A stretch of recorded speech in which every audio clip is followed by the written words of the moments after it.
I'm seeing two very strongly conflicting opinions about JD Vance and his future in the Republican Party, and I would love to know what y'all think. This creator made a sort of meta-analysis on a few different videos on this topic, and one of my videos, or part of it, was included. While she does make some points that I agree with in her video, I do believe that the points that I made were either misunderstood or misrepresented, and I wanted to respond because I definitely think this is a topic worth delving deeper into. Like, a lot of folks in my comments are really worried about JD Vance. They're really freaking out about him and his ability to take over and control the cult of MAGA and to, plummet us further into authoritarianism and seize control as some kind of autocratic leader of the United States of America. So firstly, just to be clear, my video is not about JD Vance. I do mention him at one point, but one of the main points in my video is that debating whether or not someone can take over the cult is a bit of a moot point. Fundamentally, I think the issue is that people are misunderstanding what the problem is. MAGA is not the problem. It was the problem, especially during the campaign. It was a problem because it was the driving force behind certain people getting power. The problem now isn't MAGA. It's not even Donald Trump himself. The problem is what Donald Trump is doing, and that is an important distinction. As this creator points out, and I don't disagree, Trump doesn't like governing. He enjoys the power, the narcissistic aspect of it all, the self-enrichment part to it. He's not the guy writing these executive orders. He's not the guy coming up with the plan. He's the guy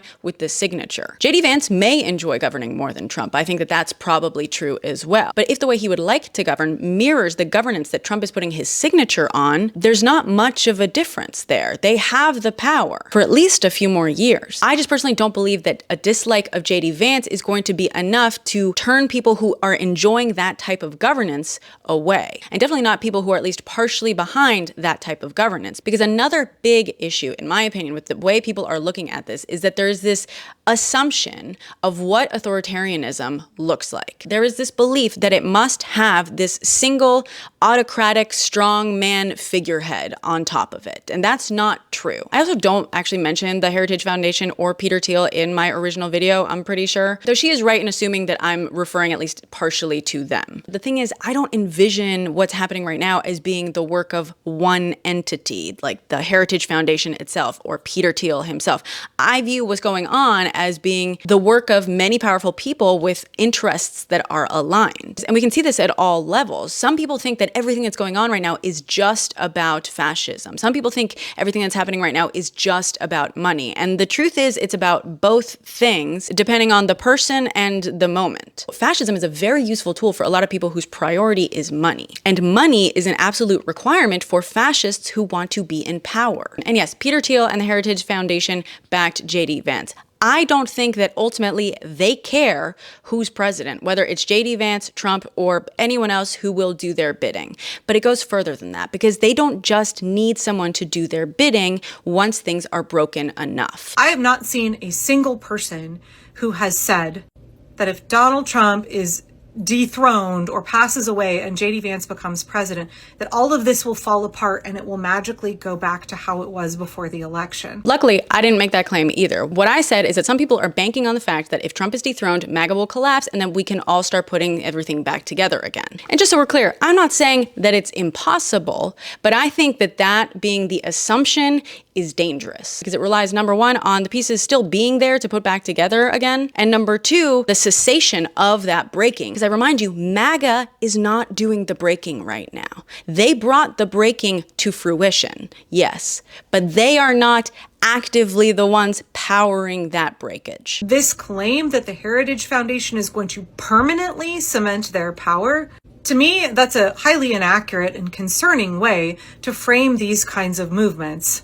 The pendulum doesn't swing over here and then they permanently adhere it to the wall. That's not how society works. There is not going to permanently be a Heritage Foundation running this country. There's just no evidence to bear that out. Ironically, I'm not even saying that the Heritage Foundation is going to have permanent power. However, I do want to point out that this assumption that there will be a pendulum swing and that permanent power will not be captured by anyone is absolutely American exceptionalism at work. It's an illusion. Regimes rise and fall, And ultimately, the people do have the power over those regimes. Regimes do rise and fall. So do democracies. To rely on the assumption that certain things will absolutely continue on as normal, which is what that belief requires, is a problem. At the very least, because it again ignores the different types of authoritarian systems. And there's absolutely evidence that we cannot rely on those institutions in this country. And I'm not even talking conspiracy level thinking. I'm talking things that we have seen for decades, like gerrymandering. I'm talking about capturing and controlling the information landscape. We know how much the media has shaped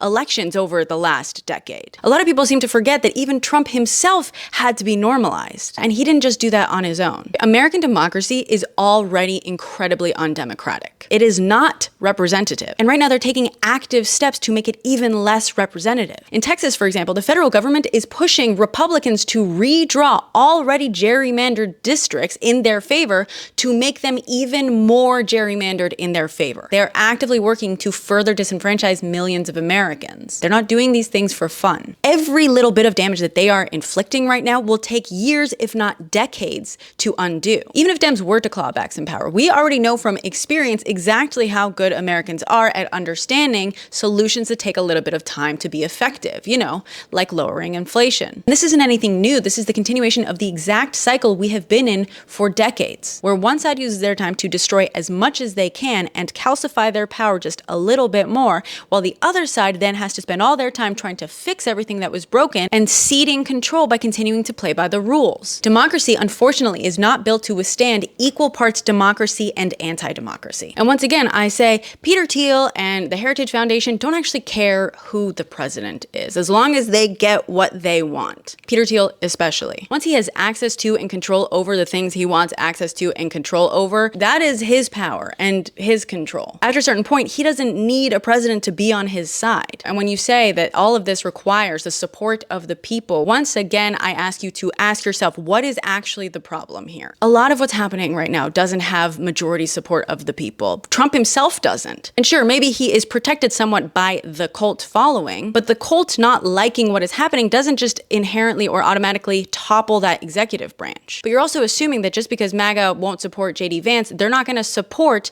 the concentration camps. ICE has been funded to the tune of billions of dollars, and that doesn't just end if Donald Trump leaves office. American police have never needed a Republican in office to commit acts of brutality. The point is, authoritarianism doesn't always look the way you think it looks. The damage is happening internally now, and all you need are enough people in power who want to continue that damage. It doesn't matter if no one likes JD Vance. Though I will say that the fact that he is pretty milquetoast and disliked suggests that a lot of people who think that the problem is Donald Trump and is MAGA are going to be satisfied if it feels like they are gone. JD Vance does not have to be liked in order to cause harm, and it doesn't have to be JD Vance.